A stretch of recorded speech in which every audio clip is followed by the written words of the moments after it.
je sais pas encore ce que c'est dire rap de Yankee. J'ai pas encore compris cette histoire-là de rap de Yankee. Genre de ce que je sais, genre. Ah, sérieusement, j'ai vraiment pas compris Non, mais en vrai, cette histoire de rap de plein de gens Yankee. n'ont pas compris, je pense. Mais en vrai, c'est un truc juste de genre Lorenzo, Vald, enfin des trucs en gros de festival où c'est qu'un public blanc, de gars qui sont des Yankees en Ok. fait.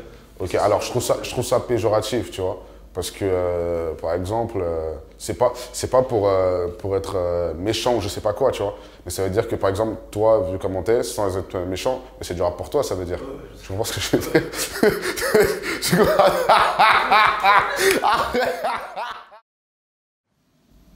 Donc on va parler un peu de l'album. Tu avais le nom de l'album Imani bien avant la sortie, tu l'avais annoncé. Ouais. Et je voulais savoir si tu avais déjà à l'époque une idée précise de ce que ça allait être. Ça allait être un album qui parle de foi dans sa globalité. Dès le début, je savais. Quand je fais un projet, j'essaye de faire une sorte de squelette. On essaye de faire des remue-ménages avec mon manager. Et on pense à comment apporter l'album, quel univers, dans sa musicalité, dans les thèmes abordés, dans tout ça, tu vois. Donc ouais, je savais plus ou moins de quoi j'allais parler. Mais c'était vaste encore. Et du coup, l'idée, elle a évolué au fil du temps. Ouais, parce qu'on a fait 3 versions d'album. Je fais trois versions d'album, voire après 3,5, voire 4. J'ai fait beaucoup de morceaux, tu vois, donc on a fait genre 3 versions d'album. La première, elle était beaucoup trop triste. Il y avait beaucoup de morceaux mélancoliques, donc c'était tu t'endors, tu vois. La deuxième, elle était pop, c'est beaucoup trop pop.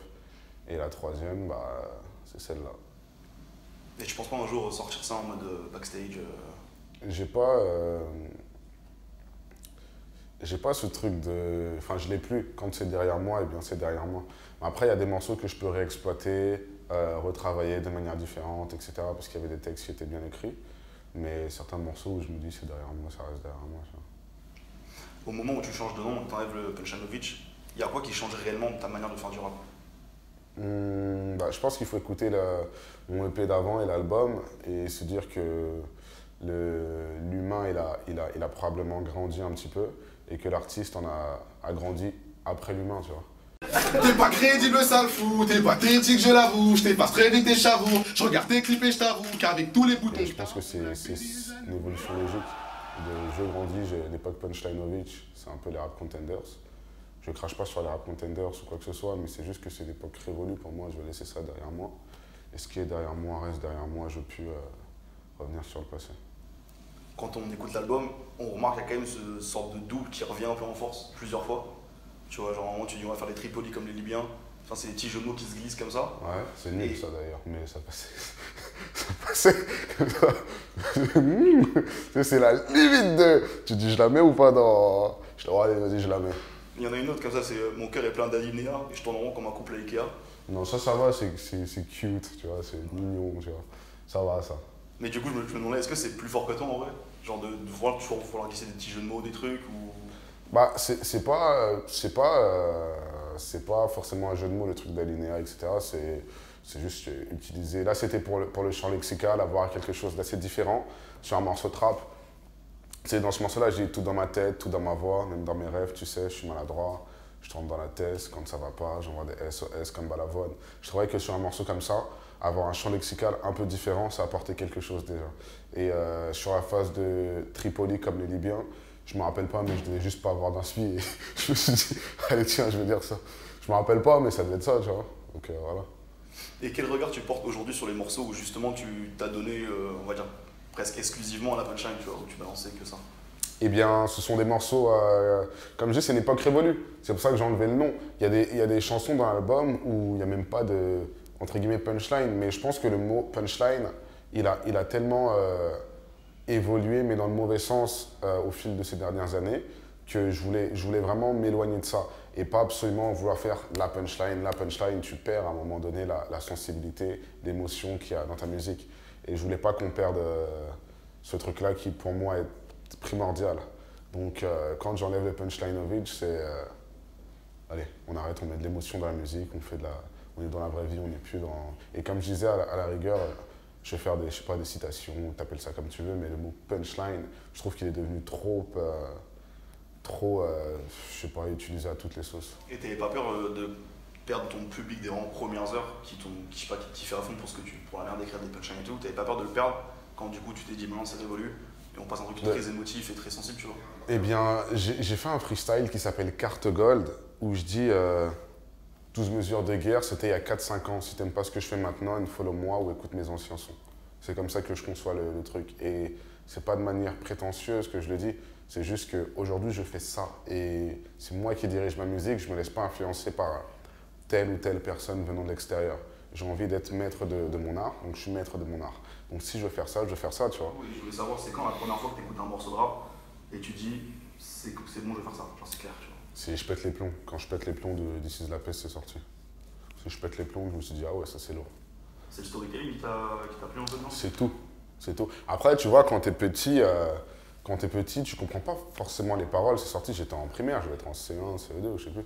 Je vais dire une connerie, mais R&B de rue, par exemple, tu sais, j'ai compris les paroles il y a 4 ans, je crois, de R&B de rue, tu vois. Je sais pas ce qu'il racontait, mais c'était lourd. J'aimais bien, moi, comment ça groovait, comment ça... Et même R&B de rue, cet album-là, c'est un album que j'ai grave écouté, en vrai, tu vois. Je kiffais.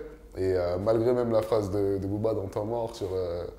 pareil qu'il y a du R&B de rue, moi, je kiffais cet album, tu vois. Donc, c'est toutes ces choses-là que j'écoutais à l'époque et je me suis dit, tiens, je vais le faire. Mais c'est important pour toi de faire des morceaux qui ont du coup plusieurs écoutes avec la durée. Tu vois, où les gens peuvent pas comprendre la première fois et en fait, au fur et à mesure. Bah, il y a des morceaux que j'écoutais moi toute mon adolescence, toute mon enfance.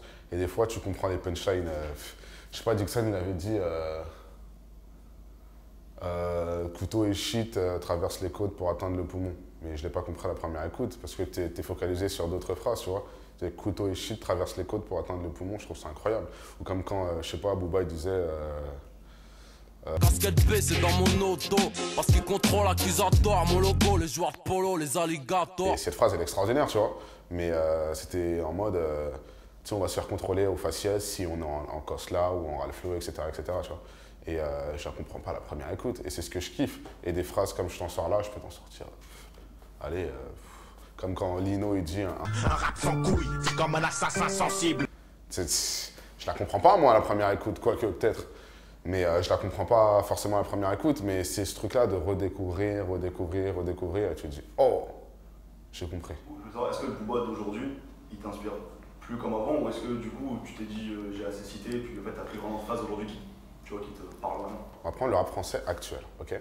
On va prendre 97% du rap actuel maintenant, les gens qui vendent des scuds. Et je te dis 97%, je pourrais te dire 98,5%, d'accord? Donc on prend 97% de ce rap actuel maintenant, et on te dit, dans ces 97% de rap actuel qui vendent des scuds, qui fonctionnent, etc., est-ce qu'il y en a un qui connaît le rap français avant Booba? Genre qui a découvert le rap français quand Booba n'y était pas? Ce que je veux dire, c'est qu'aujourd'hui, il représente quand même une... tu sais, c'est une sorte de baromètre dans le rap français. C'est normal que, tu sais, tout le monde a kiffé Booba en vrai, tu vois. C'est comme si on parlait de Jay-Z ou je sais pas, tu vois. Mais tout le monde a kiffé Booba, tout le monde connaît Booba, tout le monde écoute Booba et c'est aussi simple que ça. Donc c'est normal que son nom revienne dans mes écrits, dans les écrits de plein de gens, dans les interviews, dans ceci, dans cela, c'est normal. Est-ce que t'a touché le plus? Genre quand t'écoutais Temps mort, quand c'est la technique, c'est le texte, c'est l'interprétation, c'est quoi? Eh bien moi, après je te dis Booba, mais on pourrait dire plein, on pourrait dire Lino par exemple. Lino, ça m'a beaucoup frappé. Mais moi, c'est la faculté les schémas de rime, c'est la faculté à parfois ne pas respecter les schémas de rime conventionnels, à faire des trucs différents. Tu vois, dans le beat, tu mets avec une plume, le deuxième couplet. Je suis mort de faim, rap fin pour tous mes défunts. La routine, le checard, la chevrotine, roule en 7K. Du popo en stylo dans mon jean. 100 millésimes, je suis dégoûté comme quand j'étais gras. Et je trouve ça vraiment ouf, tu vois. Et je te rappe ça, je peux te rapper du Lino, je peux te rapper, je sais pas, du Hill. Du Hill, je peux te rapper du Hill. Je peux te rapper, Hill. Hill, c'est chaud. Tu vois, en vrai, je te réfléchis, mais Hill, c'est chaud, tu vois. Je peux te rapper je sais pas, du Nak. Nak, il faisait pareil dans...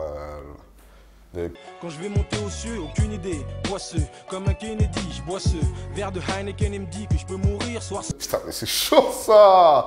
Tu vois, moi, c'est ce que je kiffais quand j'étais petit. Et j'écoutais ce genre de truc-là et je me disais, putain, c'est trop lourd.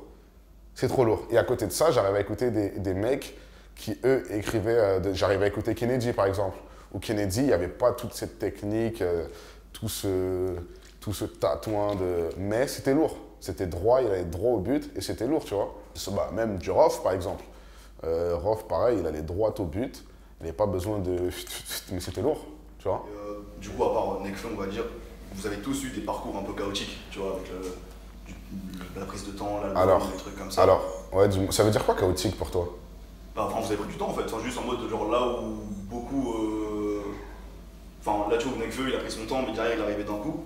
Alors, il y en a plein, non, tu vois, qui ont eu des regarde, problèmes, avec la maison de disques ou avec autre chose, ou tu vois, ce qui ok. fait que... Par exemple, je vais t'expliquer, par exemple, des gens qui ont eu des problèmes avec des maisons de disques. Je pense qu'il ne faut pas se comparer aux gens. Moi, je me compare à personne en tout cas, dans la vie de tous les jours et dans la musique, tu vois. Je me dis pas que Théma, lui, il perce, il monte, alors moi je dois faire pareil. Je vais me comparer peut-être à la musique et dire putain, ça c'est lourd, je dois faire quelque chose d'aussi lourd que ça. Lui, il a rempli ça, putain, je dois être capable de remplir ça. Mais dans la trajectoire et dans la vie, etc., je ne peux pas me comparer à quelqu'un. Tu me parles de problèmes de maison de disques, etc., ou de quelqu'un qui a vite pété, mais Nekfeu, il n'a pas vite pété. Il a eu ses galères avec Because, il a eu ses galères avec Yoni et Willy. Je ne suis pas là pour raconter sa vie, tu vois, mais il a sorti le projet, il a sorti un 995, ils ont fait un EP, un deuxième EP, un album, ça fonctionnait, mais ça ne vendait pas des masses. Il a fait le premier album du S-Crew, ça vendait, mais ça ne vendait pas des masses non plus. C'est en sortant son premier album que ça explose. Mais quand il sort son premier album, il est déjà à 4-5 projets dans les bacs, tu comprends? Donc on ne peut pas vraiment dire qu'il est parti l'exploser, tu vois? Mais c'est dire qu'il a pris toute cette expérience qu'il avait de groupe et il en a fait de l'or, tu vois? Aujourd'hui, Nekfeu, il sort un truc, tu ne respires pas. Ils sont un projet ou je sais pas quoi, il fait « Ah, tu peux plus respirer ». Tu comprends ce que je veux dire? On rigole, mais c'est vrai, tu vois. Et c'est là que tu te dis que putain, le mec, il a quand même roulé sa bosse et il n'est pas arrivé là n'importe comment. Quand il sort ses trucs, etc., tu vois qu'il y a du boulot et que le mec, on a toujours su qu'il était talentueux. Mais aujourd'hui, tu vois que c'est le boulot qui a fait ça. Et je pense que c'est pareil. Pour moi, il faut du temps avant de... Vas-y. Niska, c'est le plus grand artiste d'aujourd'hui, un des plus grands artistes aujourd'hui en France. Et pareil, il y a eu Charo Life, il y a eu le premier album, etc. etc. C'est pareil. Damso, tu as eu Batterie Faible, qui n'a pas vendu des masses. Tu as eu Ipséité qui a vendu. Et après, tu as Lithopédion qui, si Dieu veut, ça va vendre pour lui. Tu comprends ce que je veux dire? En réalité, il y a très peu de gens qui pètent comme ça. C'est juste que les gens ont une facilité à oublier. Tu comprends? Et c'est comme ça qu'on tue les artistes. En leur mettant dans la tête que putain, t'as fucked up ton premier album, putain, t'as fucked up ci, t'as fucked up ça, ta carrière elle est finie. Et c'est comme ça que les artistes qui sont faibles mentalement, ils se font baiser. C'est comme ça qu'ils ont voulu baiser Gradure à un moment donné quand ils sortaient ces trucs, c'est comme ça qu'ils ont voulu baiser Niska quand il fait pas un score de ouf sur Charo Life. Et c'est là que tu vois les artistes qui sont forts mentalement et les artistes qui sont faibles mentalement. Donc ces trucs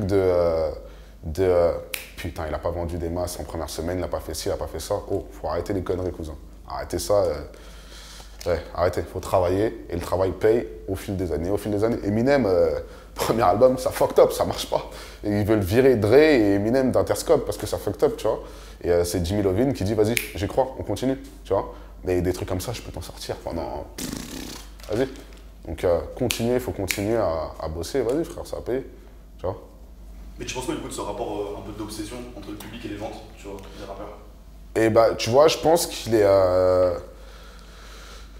Je dirais qu'il est, ouais, je sais pas, peut-être exacerbé par certains médias qui en parlent plus que même les rappeurs, tu vois.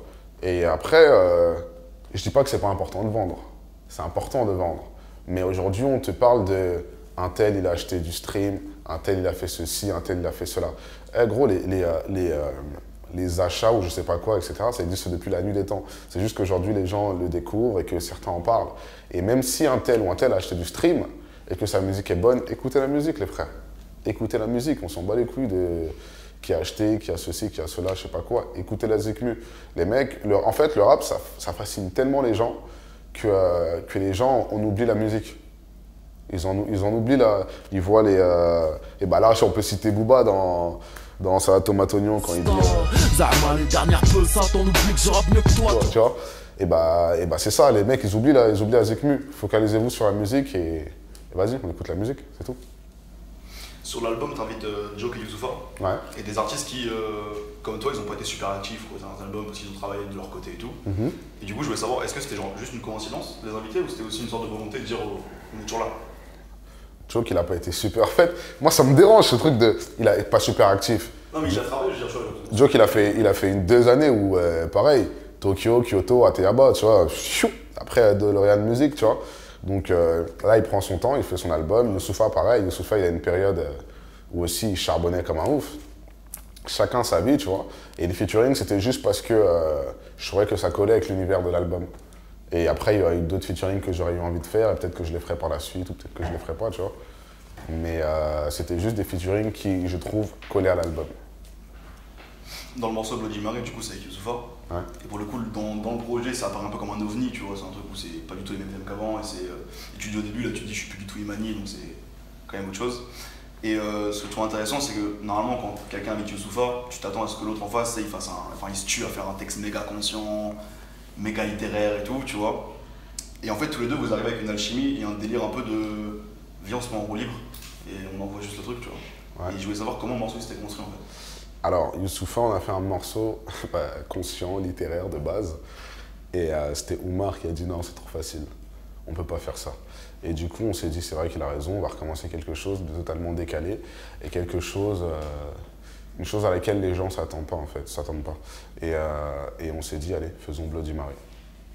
On a fait un Bloody Mary et vas-y, c'est parti. Et je me suis dit, tu sais quoi, je vais être en roue libre et il va me suivre. Et dedans, je crois, c'est tu dis et qui ont le seum contre un Babto qui kick vend 150 000. Ouais. Et là, dans le rap, maintenant, il y a des nouveaux termes qui sont venus, genre rap de blanc, rap de Yankee. J'ai entendu ça, mais je comprends pas ce que c'est Je dire. voulais savoir ce que t'en pensais, si tu savais. Je sais pas encore ce que c'est dire rap de Yankee. J'ai pas encore compris cette histoire-là de rap de Yankee. Genre de ce que je sais, genre rap. Ah, sérieusement, j'ai vraiment pas compris Non, mais en cette vrai, histoire de rap de plein gens n'ont Yankee. pas compris, je pense. Mais en vrai, c'est un truc juste de genre Lorenzo, Vald, enfin des trucs en gros de festival où c'est qu'un public blanc, de gars qui sont des Yankees Ok. en fait. Ok, alors je trouve ça péjoratif, tu vois. Parce que, par exemple, c'est pas pour être méchant ou je sais pas quoi, tu vois. Mais ça veut dire que, par exemple, toi, vu comment t'es, sans être méchant, mais c'est du rap pour toi, ça veut dire. Tu comprends ce que je veux dire? Tu comprends? Oh putain! Oh, arrête! Mais arrête! Non mais c'est toi qui lance le. Oh, mais oh, reviens! Mais- Non mais.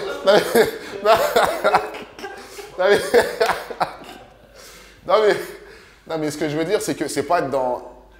Je veux pas être. Mais arrête, je veux pas être péjoratif ou je sais pas quoi, mais ce terme-là, il est péjoratif. Ça veut dire que c'est du rap pour toi, c'est du rap pour ceci, c'est du rap pour cela. Après, il est bien évident que certaines personnes écoutent un type de rap, mais aujourd'hui, en 2018, on a tous des plateformes de streaming et on passe de. Moi, des fois, je passe de Kylie Minogue à Kalash Criminel, frère. Tu vois ce que je veux dire?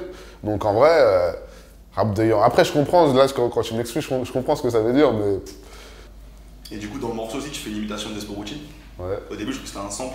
carrément. Et ouais, je te jure. Et du coup, je me suis dit, ça fait longtemps que tu la travailles ou c'est. Non, mais j'allais au studio, j'écoutais un morceau de Despo et Nesbill.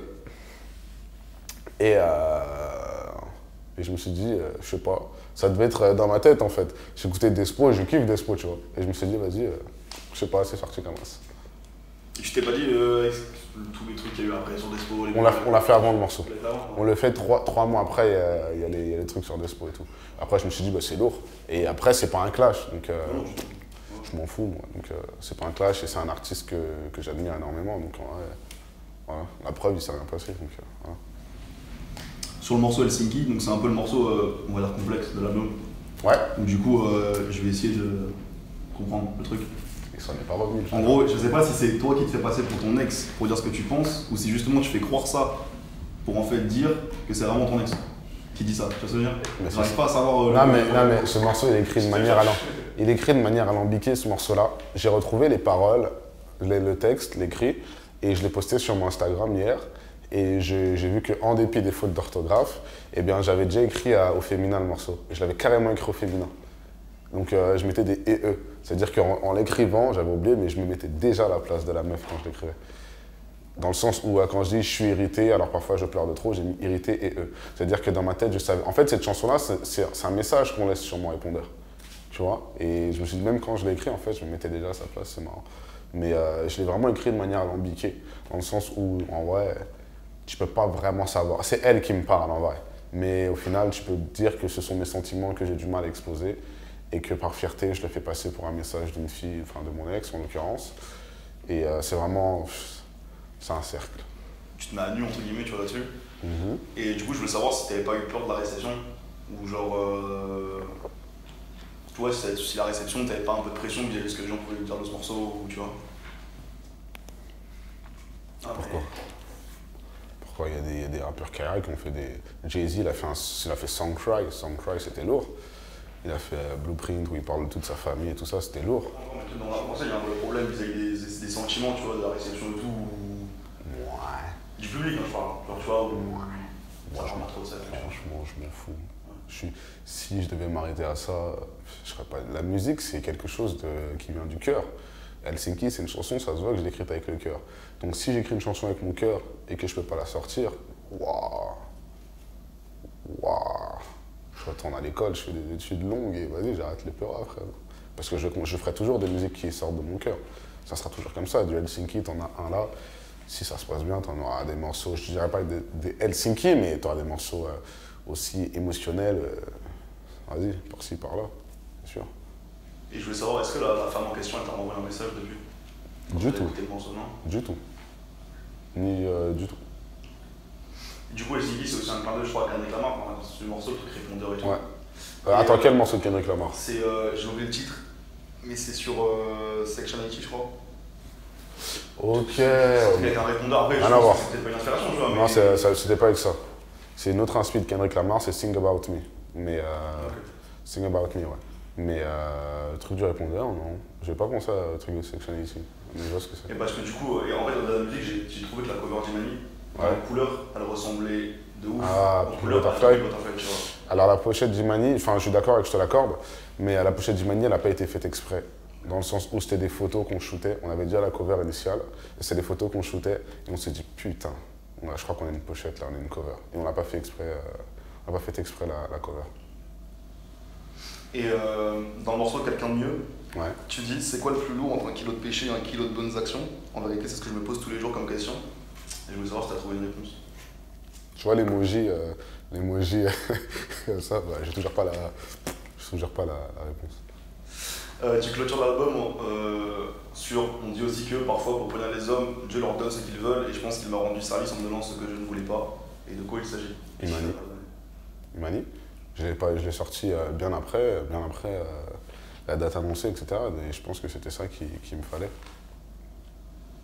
Et dernière question, donc, pour parler dernièrement des références rap et tout, on a Booba, Olkari, TJ Corona, X-Men, Joe Lucas, Flint, Luciano, Bustaflex, Despo, etc. Et je veux savoir si tu dois en retenir qu'un seul. C'est lequel? Mais gars, là, c'est comme si on parle de plein de potes à toi et tu te dis, ouais, on dit que tu dois en garder qu'un seul, c'est impossible d'en garder. Ouah, c'est impossible d'en garder qu'un seul. Un seul que je dois... Ah non, c'est impossible d'en garder qu'un seul. Un seul rappeur que je dois... Je te dirais, Jay-Z. C'est là que tu me parles de français, mais si je devais en garder qu'un seul que je peux écouter le reste de ma vie, je te dirais Jay-Z. Parce que sa discographie, elle est trop complète. Donc je te dirais Jay-Z. Quoique...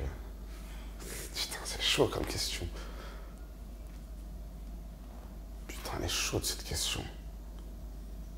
Mais Jay-Z, t'as quand même... t'as Reasonable Doubt, t'as Vol 1, t'as Vol 2,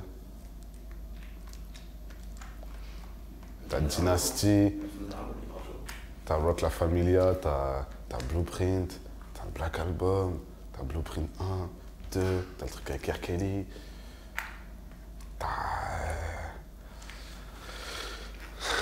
Blueprint 3, t'as Kingdom Come. Quand même, frère. Ou peut-être... Franchement, là, ce que je t'ai donné, c'est des bonnes raisons de rester sur Jay-Z. Hein. Peut-être Booba. Ouais, peut-être Jay-Z. Parce que Booba, ce qui est bien, c'est que je peux passer de temps mort, tu vois, à l'époque. Et je peux passer en Killer Night en 5 minutes aussi, c'est vrai. Donc c'est lourd. T'as vu, ma définition, c'était un peu conscient, t'as capté. Maintenant, j'arrive à avoir rapide, 7 tatous et tout ça, c'est possible. Putain. Un seul, je dois choisir qu'un seul, mais c'est impossible. Je dirais Jay-Z, je pense. Ou un album, tu vois. Un album de toute ma vie? Ouais. De toute ma vie? Je pense que c'est encore plus chaud, tu vois ça. Blueprint, hein? De toute ma vie, Blueprint 1, je pense. Blueprint 1, ouais. En plus, la date de sortie, tout est chaud. Ouais. Tout est légendaire dans cet album-là. Ouais, non, Blueprint 1. Si je dois m'en choisir qu'un seul d'album.